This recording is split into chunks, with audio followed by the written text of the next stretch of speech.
Welcome to the Classic Series World Finals. Let's go inside and meet your host. Welcome to the 2025 Classic Series World Finals here at the Michiana Event Center in Shipshewana, Indiana, where the top 15 hitches in the world compete for the championship. 5 Percheron hitches, 5 Belgian hitches, and 5 Clydesdale hitches have qualified to compete this weekend. We have seen these 15 6-horse hitches compete the last few days. The champion will be crowned on Championship Saturday. Along with the 6-horse hitches, we will see the Classic Cart class, the Halter class, and the Youth Cart class. These competitors have traveled coast to coast, border to border, earning points to be here in Shipshewana this weekend. I'm Savannah Sarn. With me is Josh Minchell and Rod Kohler, both past competitors here at the finals. Will both of you explain what it takes to qualify for such a prestigious event? Yeah, sure. I mean, it's a lot of hard work leading up to it, Savannah. Like, you do not just get here on accident. Like, there's purpose and there's a passion behind this and a lot of money. I mean, it takes a lot of dedication, a lot of time on the road. Some of these guys have gone to upwards of 15 shows throughout the summer. So when they get here, I think it's validation for their efforts throughout the year. Yeah, absolutely. Chime in on that. Yeah, definitely what Josh was saying. You know, you kind of have to have a plan, you know, when you get started with this, because if you don't hit enough shows, you know, if your plan is to try to make it into this event, you know, and then you have to be watching what your competitors are doing as well, because if you're not, they're going to sneak in a show, and normally with every year, the point chase is so tight that like one miss one show, don't do as well at a certain show, and you could be in trouble. And I mean, how heartbreaking is that to not get in over 5 points or 2 points sometimes? I've literally seen 1 point separation between getting in and not. Right. So. Right. And Rod, you have judged the finals in the past as well. Yep. What do you look for as a judge? What really comes down to the wire with these hitches? I mean, they all are so great, seamless. Well, and here again, you know, when you're sitting in the stands, you're seeing a whole different situation, you know. So if you're going to be here, you know, if you're going to judge from the stands, you almost have to be watching where the judge is looking, because for me, you know, you want them to come in strong, but sometimes they come in too strong and then they fade too fast. It's nice to see just a good outfit coming in steady, get organized, get their horses in position right, and then turn on the jets. And of me, I am a performance guy. I love performance. Yeah. So you're saying you want to push to the edge? I do. We have witnessed a little bit, you know, that we've seen here this weekend, and what some may call like holy cow, I call cool. Well, when you get to this show, like, you're splitting hairs between them. Like, this is the best of the best. And so you see that from the halter to the cart to the 6s, and the U. Like, you are splitting hairs, and you got to differentiate yourself just a little bit. You know, you gotta check all the boxes here. There has to be something, like, because if you have 2 outfits that do the same exact thing, look the same way, okay, I say I'm a performance guy.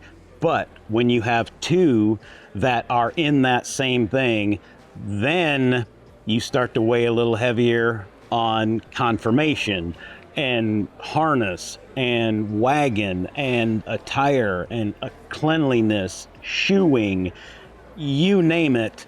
That's then what I take into heavier perspective when you have 2 that are that close. Well, and I don't think that's going to happen here. We watched the last 2 nights. It's a tight race.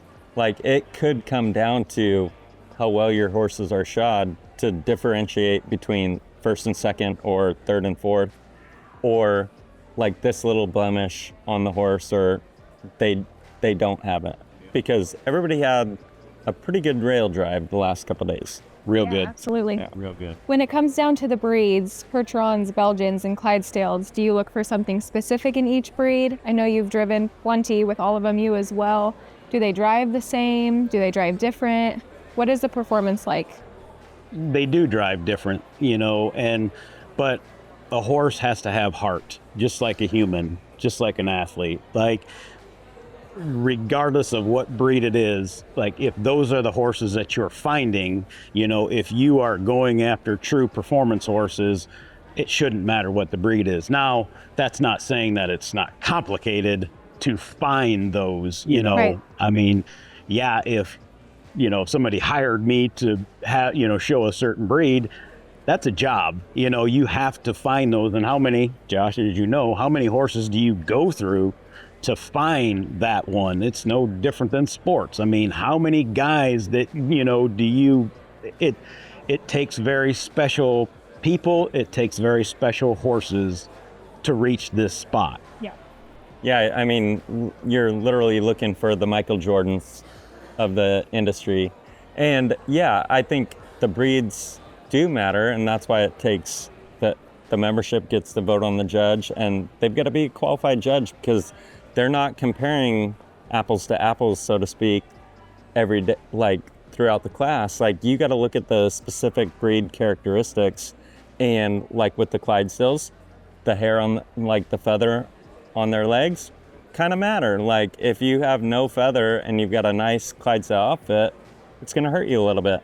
And same with the Belgians and Percherons. You kind of have to look at the breed characteristics and judge them accordingly, and that's why it's a hard job. It is, yeah, absolutely. And once again, with both of you as, past competitors and a past judge, what are you hoping to see here in Shipshewana tonight at the Classic Series World Finals? I mean, I literally was saying in the podcast last night, I bit off all my fingertips last night watching because it was so intense, and you saw some hitches come in, so powerful, so strong. But I think we're coming into this last day with nobody really knowing, like, you've got a top 8 and any of those 8 could win. Yeah. And I'm expecting to see, it's a bad reference, but I was thinking about this morning. If you ever watch the Hunger Games and the girl comes in on this chariot and her dress and chariot are on fire, I'm expecting to see some wagons on fire tonight. I love that. Yes. Well, all these guys have already went through 2 rounds. They know what they have to do. They know what went right and what didn't. And they are going to leave it all out there because, like, what do you have to lose now?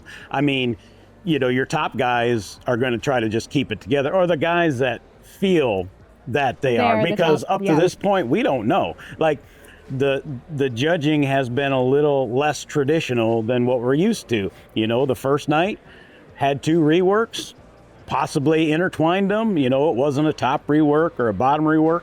Maybe, we don't know. Last night, no rework at all.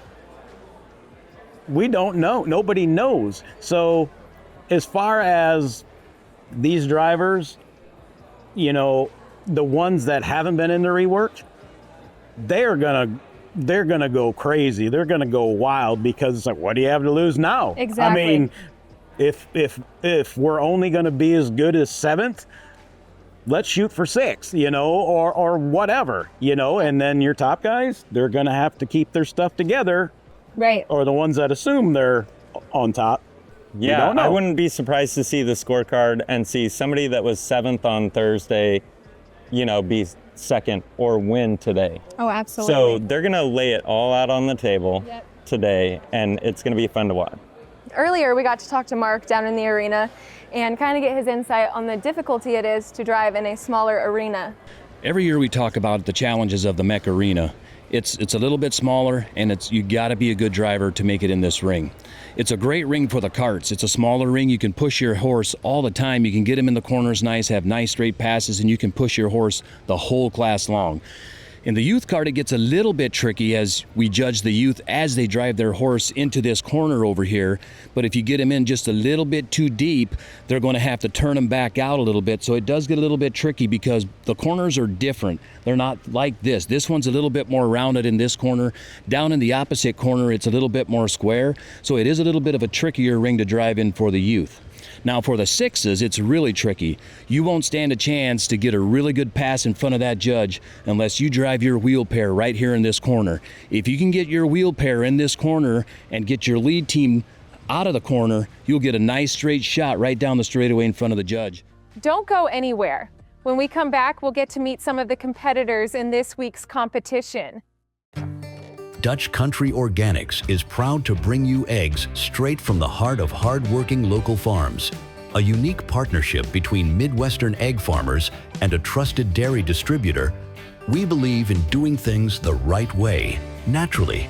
Local farmers help carry this tradition forward, honoring generations of knowledge, stewardship, and care. The result? Wholesome, farm-fresh eggs you can feel good about serving your family. At Dutch Country Organics, we pour our lives into our flocks so they can give their best to you. Be sure to watch for the equine ambassadors of Dutch Country Organics.